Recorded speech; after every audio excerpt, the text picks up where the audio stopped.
Olympics and going to the Olympic Games in 1988. He was outstanding on his way to the gold medal bout, even though he did have a close call in his first fight at the Olympic Games. Carbajal met Ivalo Ristov of Bulgaria in the gold medal fight, and he lost that one 5-0. That still burns him. But it also, I might say, continues to motivate him. His professional career started February 24, 1989, a 4-round decision over Will Grigsby. 9 more fights followed in the year, all wins. 7 of the 9 stopped as Carbajal developed more thunder in his fists. And February 18, 1990, Michael got his first title chance. He decisioned Tony DeLuca over 12 rounds for the North American Federation Junior Flyweight title. Now he has the chance, the first one, at a world championship. This is the thing I've been waiting for, and I ain't gonna let no one stop me from doing it.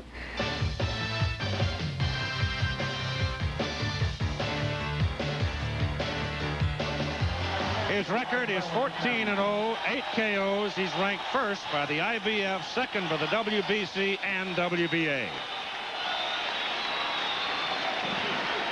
Already is a Thai kickboxer. 4th title defense, the last time he will defend this 108-pound title, he said, because he's simply growing out of the weight. Now, he had a dreadful time yesterday getting close enough to 108 pounds to satisfy everybody. And at the weigh-in, there were some very interested people, and I thought it was interesting they were holding the other end of the scale there for a long time until finally, with bated breath, they turned it loose. But obviously, Alex Wallow, the question is, has he been damaged by the drying out? Well, Keith, I think we'll find out very, very quickly. His opponent, Michael Carbajal, in his career to date, really has shown all the tools to be an outstanding pro. He's got a complete variety of punches. He puts the punches together very well. Solid body puncher. Very good hand speed. Very well conditioned. His only problem to date has been a tendency to drop his hands when he gets in toe-to-toe exchanges. He has been wobbled several times as a pro, but each time Michael Carbajal has shown a real fighting heart and fought back very, very well. The champion is a real mystery man. He's unbeaten. He's shown solid boxing skills and some power, but all his opposition has been from the Far East, and it's just impossible for us to assess them. The key to this fight may very well be conditioning. Carbajal says he can eat all he wants and make the 108-pound limit. He's very comfortable at the weight. Keith just told you about Kittikasem's problems at the scales. Keith, he may very well be dead at this weight. The tail of the tape reflected here, you can see that the champion is younger than Carbajal. And their weight relatively, their height relatively the same, as well as the reach. Now, IBF rules apply here, and the referee today is Robert Ferrara, who is from Tucson, and says that the Arizona Boxing Commission rule of where the bell can save you at the final round is not applicable. The judges will be Gerald Maltz of Arizona, Ernie Cormier of Canada, and Nipon Larnloa of Thailand. Gave you the instructions in the dressing room. I'm sure you have no questions. I expect a clean, fair and good luck. Higher in strength. I don't want another low blow. He's okay. That's Danny Carbajal standing there with his back to you, the brother. And Michael learned to box in what was once an old chicken coop behind the house and turned into a gym by Danny. But maybe the kid was born to box because he readily accepted at a very young age the rigidity required of one to prepare for the amateur program as it now exists in the world, and he took right to it. Started out idolizing, as you could judge from his nickname, Little Hands of Stone, idolizing Roberto Duran. Wanted at age 6, he says, to be a professional world champion, but modified that goal to get to the Olympics. And he's still cranky because he didn't get the gold medal. So retaping work being done there by the referee on the gloves of Kittikasem.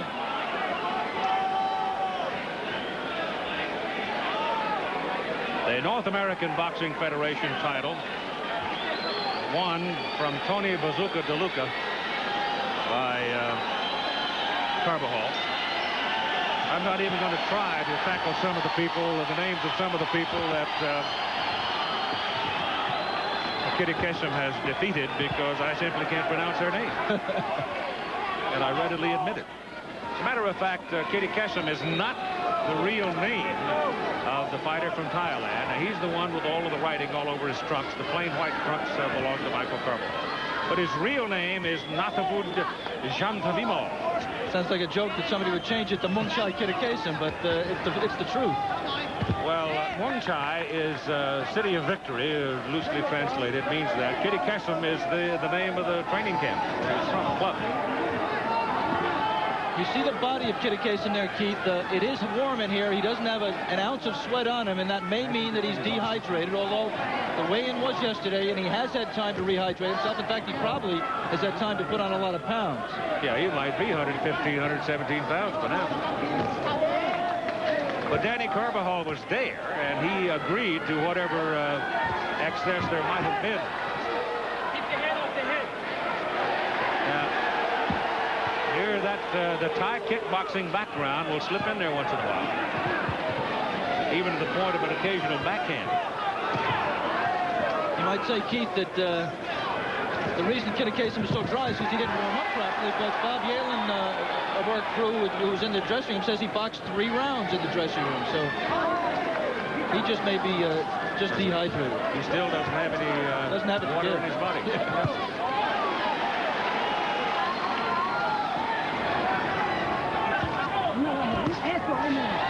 Good right hand there by Carbajal.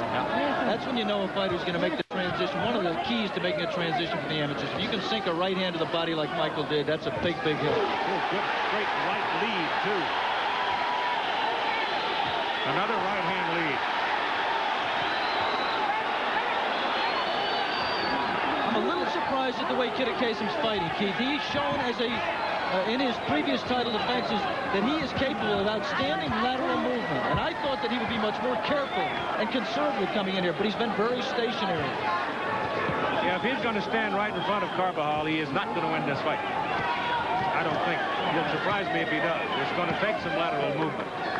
He may just feel that having killed himself to make the weight, that he may not have the energy to do the lateral movement.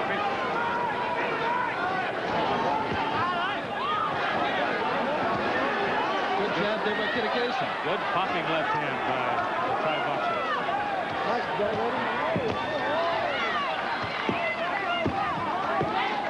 That's a good strong left hand, but the combination by Carbajal neutralizes it. Duracell. Alex, that it was Danny Carbajal reminding Michael he too should think a little bit once in a while of some lateral movement. And also asking Michael to put punches together. I think, we said at the top, it's possible Michael might come out a little bit tight, and I think he is a little bit tight, at least in that first round. The combinations were not flowing as they have in his previous 14 fights as a professional. And I think that's understandable. But, you and I are old-timers here. We've been all over the world. Speak for yourself, John. A little bit of everything in our lifetime, but can you imagine the impact of this day on Michael Carbajal? My goodness. What a moment. Pretty good right hand there by the Thai boxer. And Kittikasem is taking the play away right now. He's getting off first, and Michael is waiting much too much. Bob Arum a little bit concerned right there. He's the man who wants to make all those financial dreams come true. And another good left hand there by Kittikasem. Michael not responding. Curious. There's the right hand. The right hand lead is effective against Kittikasem. We've seen that already. But that straight left that Kittikasem brings to the party is a punishing. And that might be the best jab that Michael's seen as a professional. He might have to be making some adjustments here. Uppercut by Kittikasem. He's standing stock still right in front of Carbajal. Good left hook to the side of the head by Michael. Another good left hand by Carbajal.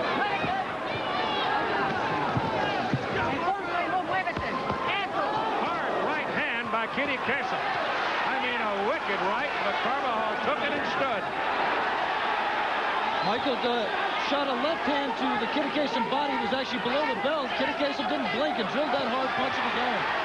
That's the danger of body punching. Leaves you exposed.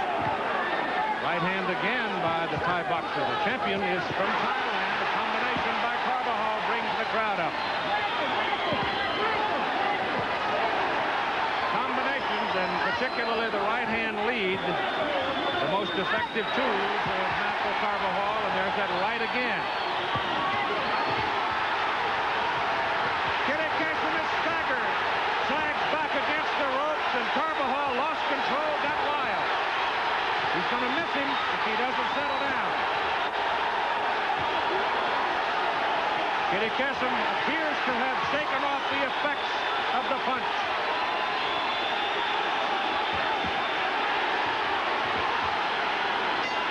Carbajal, Coliseum in Phoenix, Arizona, is rocking. As the last 30 seconds of a round, it looked like Michael Carbajal had lost. Come roaring back and almost knocked down the Thai boxer, the champion, Kittikasem. Carbajal was relatively stationary and didn't do much in the first 2 minutes of the round. And he is stung early in this round by Kittikasem. There's that straight left, and it's a good one.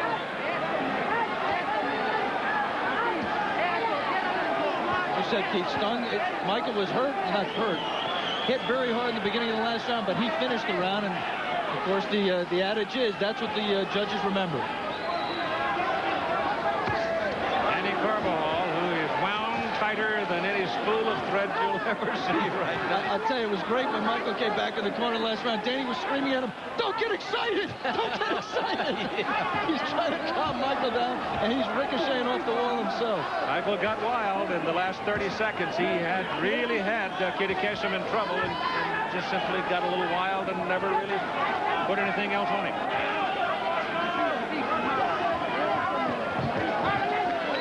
It was the left uppercut that got Kittikasem in trouble, Keith. They both went down, and Michael threw an uppercut. We said at the top, great variety of punches. He's knocked people out with uppercuts, with right hands, with body shots, but primarily the straight right hand. Kittikasem is still getting him with that straight left.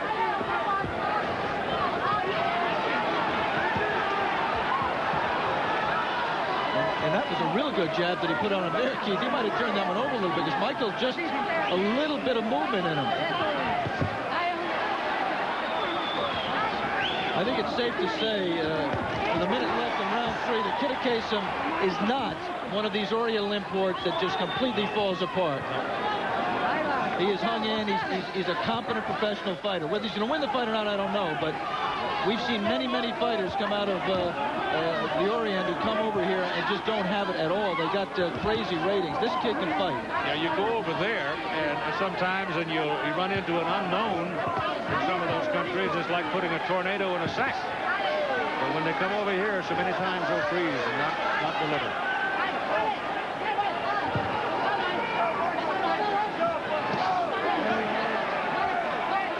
The left hand, straight left, continues to be a punishing tool for Kittikasem. Yeah, there was not much, despite the crowd reaction, no damage there by the Carbajal combination. Right hand over the top was a little short by Carbajal.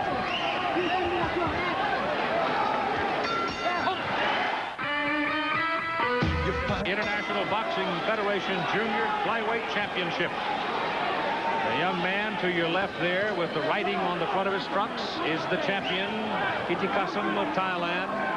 Michael Carbajal of Phoenix, Arizona is the challenger in the pure white trunks. Close fight, tough fight. I have Carbajal winning all 3 rounds. Keith, 1 and 3 were closer. 2, I thought he won decisively with the uppercut. But that jab of Kittikasem, as you pointed out, really is a punch that's keeping him in the fight. That gives you a headache about round 9.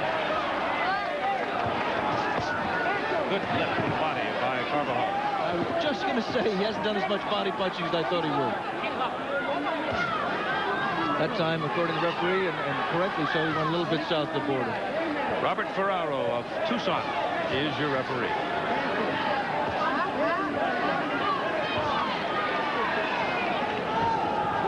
Now it's Kittikasem who is not getting on. Carvajal's taking all the play for him. Kittikasem just posing.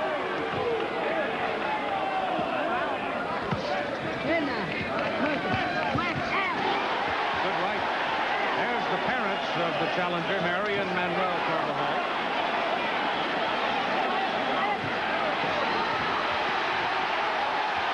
Carbajal now beginning to assert himself, but a good right hand by Kittikasem. That'll stall the momentum for a moment. And he's really backed Michael out of there, I think, for the first time. Even if temporarily, but he really got some respect with that punch, Keith. You know, looking at Kittikasem, Alex, I think he's got a frame big enough to carry 118, 19, 20 pounds, don't you? Yeah, well, you know, certainly not 108. Michael's got a mouth on the right eye, corner of the right eye from that right hand. Puffed up. Got to get out of there.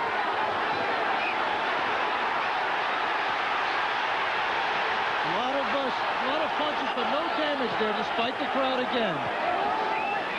One of those cases where the judges have to concentrate on their eyesight and close their ears. Good right hand by Carbajal. Snapped his head back. That's a pretty tough-looking eye now, though, right around the left eye of Carbajal. That's from that right hand. Down goes Kittikasem from a right and then a left.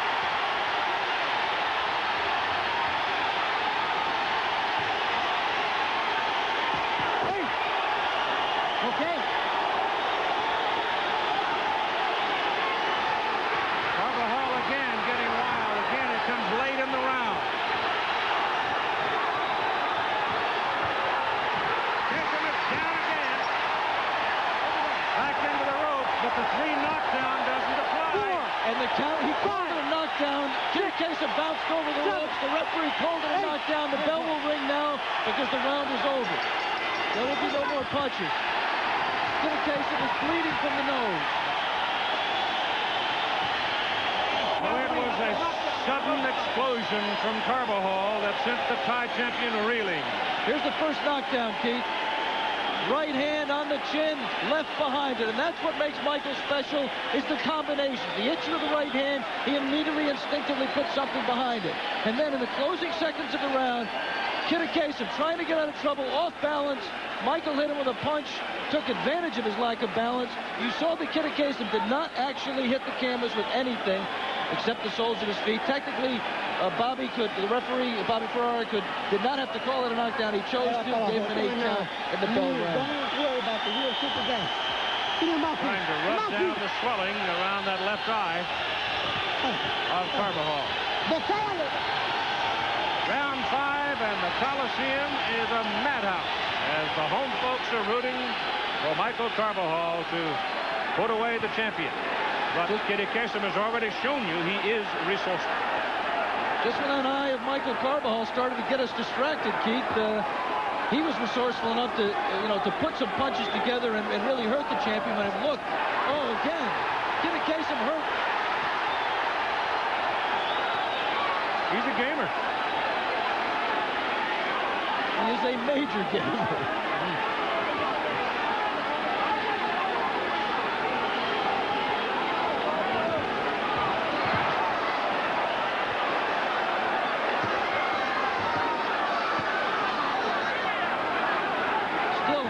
Typical movement that we know Kittikasem is capable of. Oh, the right hand again.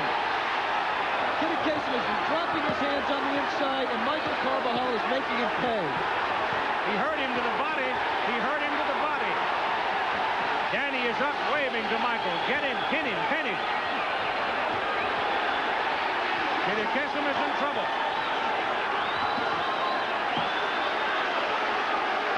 If Michael goes back and looks at the tapes of Roberto Duran, he sees so often, he'll know that every time Duran had a man on the ropes like that, he'd come in and feint to the head. He'd always drill a punch to the body. Right hand by Michael, another right hand by Carbajal, a left hook. Kittikasem wobbled, looking to hold on. Right hand by Kittikasem, trying to fight off the ropes, and he lands one good one. Another good one. Oh, the kid's got courage. He was hurt almost down, and he nailed Carbajal with 2 good right hands to get some breathing time.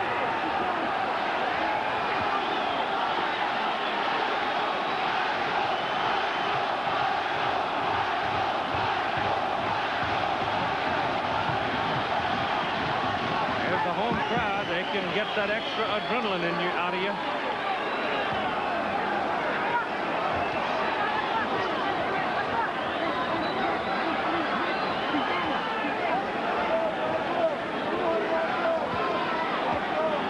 Michael picking with the jab. He really has not, Dan, put the punches together here as consistently as you might like. He was a little bit right hand happy. Now he's picking with the jab, looking to set the right up. Looking to load it up, really.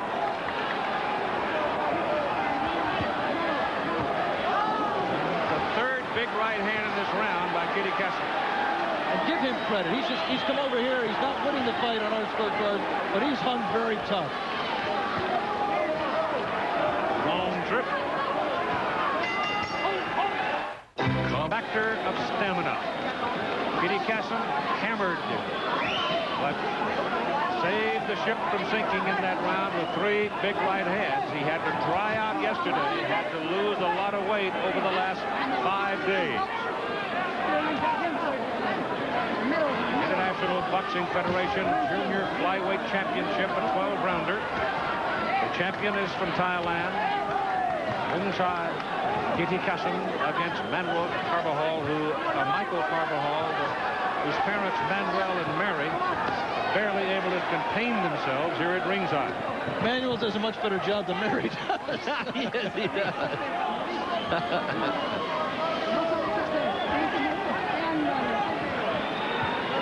I'm impressed by the courage of Kittikasem. But also the technical skill. I mean, he knows how to fight. Good right hand by Carbajal. A good right hand. You saw one again, the right hand by Kittikasem around the Carbajal defense. Wasn't that Michael's hands were low. Kittikasem punched around that left of Michael. Kittikasem making a little move here, Keith. See if he can sustain it. This is a big round, the 6th round, and this is where fatigue will start to show up. Right now, it certainly doesn't look tired. Another low blow by Michael, and not a warning from the referee. Of course, having been a Thai kickboxer, that ought not to bother Kittikasem a whole lot. Muay Thai, as they call it, Keith, is a sport in which it is legal to grab your opponent's head and bring it down into the knee. Elbows are legal, knees are legal. It is by far the most brutal of the martial arts. Yeah, they had an exhibition. In fact, it was a championship fight for Thailand earlier today. And judging by the crowd's reaction, they'd like to see more of it. Big time. Right hand, 2 right hands. And left hook popped and then bang, bang right. 6, 7, 8. Here we go. What a tough kid.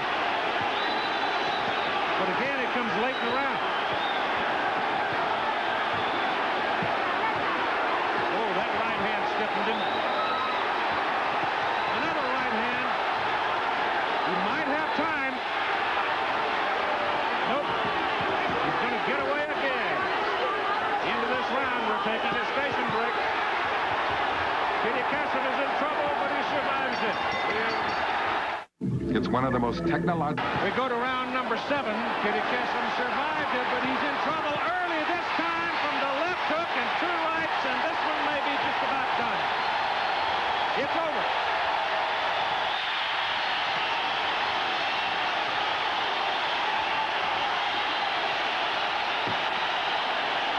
Real concern shown here for the young man from Thailand. He grabbed his head. And the doctors in the corner came out quickly. Here's the parents of Michael Carbajal. It's hard to believe you can be in a fight, Keith, where on our scorecards he won every round. He had 2 10-8 rounds, and he was in the hardest fight of his life. Yep.